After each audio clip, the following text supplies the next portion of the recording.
Tener derecho a algo es una sensación agradable, y por ser una sensación tan agradable, a algunos les gusta conservarla, o sea, dar, ¿bien? Prefieren conservar la reivindicación en vez de permitir que otros les den algo, ¿no? Como siguiendo el lema, este lema famoso que dice, vale más que tú te sientas obligado que no yo. Porque cuando yo al otro le doy, el otro se empieza a sentir como en obligación conmigo. O sea, cosa de que el favor, ¿no? Con favor se paga. Entonces, como me tengo que observar si yo estoy en esa situación en mis relaciones. No solo de dar dinero, estamos hablando de dar lo que sea, dar mi tiempo, dar, no sé, lo que sea que doy. Y si yo soy en la relación siempre la que doy, ¿no? Entonces el otro así se siente en obligación conmigo, porque yo hago como que se sienta menos, porque la que doy siempre doy yo. O sea, yo no tomo nunca, siempre doy. Frecuentemente ocurre con la mejor de las intenciones, y esta actitud en el mundo goza de gran respeto. La gente que es generosa, se dice. ¡Ay, qué generosa esta persona! Da y ayuda a todos, ¿no? Fíjense en que a todos nos encanta que nos den, y no tengamos que dar nada a cambio, ¿no? Pero esto crea un gran desequilibrio en nuestra energía inconsciente. Entonces, muchos que son idealistas mantienen esta postura, conocida como el ideal de los que se dedican a ayudar a los demás, ¿no? Que después muchos se ven por ahí fuera, ¿no? Como que son los ayudadores o los salvadores, o ni que hablar de los guruses, ¿no? Ay, que somos los que damos, somos muy generosos, damos, pero nunca tomamos, ¿no? Bien, ¿qué pasa aquí? Entonces, dice también, es un fenómeno frecuente en los psicoterapeutas. ¿Mm? Hay psicoterapeutas que realizan su labor y no cobran por ello. Y eso está muy mal. Pero la gente como que le molesta pagar al psicoterapeuta o al maestro espiritual. Como que eso no hay que pagarlo, tiene que ser gratis, ¿no? Por ejemplo, los psicoterapeutas no están dispuestos a alegrarse, ¿no?, en las psicoterapias como pequeña recompensa por el esfuerzo que realizan, y en consecuencia el proceso se hace penoso y ya no está en equilibrio. Pero si alguien da sin tomar, al cabo de un tiempo, los demás tampoco no van a querer aceptar nada de uno. Cada vez que yo doy y nunca tomo nada, o sea, no sé pedir, no estar en esa actitud de que recibe. Siempre soy el que da, ¿no? Eso va a traer consecuencias graves. Porque después ya nadie más va a querer aceptar nada de mí. Porque como al yo darles y el otro no me da nada a cambio, después el otro se queda como en obligación conmigo, como en falta, como en deuda se siente. Es decir, se trata de una actitud hostil para cualquier relación, ya que aquel que únicamente pretende dar se aferra a su superioridad y de esta manera niega la igualdad a los demás, ¿no?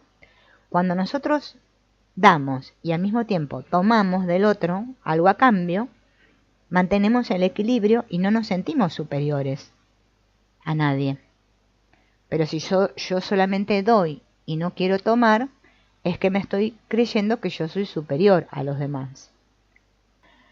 Es de suma importancia para cualquier relación que no se dé más de lo que se esté dispuesto a tomar y que el otro sea capaz de devolver. De esta manera, inmediatamente se establece una medida para saber hasta dónde se puede ir. Si, por ejemplo, una mujer rica se casa con un hombre pobre, en muchos casos no funciona, porque siempre es ella la que da y el hombre no tiene la posibilidad de devolverle nada a la mujer, ¿no? En consecuencia se irrita. Siempre se irrita aquel que no tiene la posibilidad de conseguir una compensación. Si una mujer le paga los estudios a su marido, vamos a suponer, ¿no? Este, al finalizar su carrera, la va a dejar a la mujer. Vieron que a veces suceden estas cosas, ¿no? Que uno dice, ay, pero tanto que le di, y mirá cómo me pagó. O sea, no le pagó, es que el otro no tenía con qué. No podía devolver, ¿no? No tenía manera. Entonces, eso provocó que la relación se rompa. O que el marido la abandone, ¿no? ¿Por qué? Porque no tiene posibilidades de llegar a un nivel de igualdad. Porque ella, ¿cómo hace para devolverle todo lo que le dio, no? Entonces, queda de nuevo libre y la relación puede seguir. ¿Bien? O sea, tendría que devolverle todo para cosa, pero es imposible, ¿no? Si un hombre que ya ha vivido su vida, ¿no? Se casa con una mujer que aún tiene la vida por delante, esa relación está destinada a fracasar también.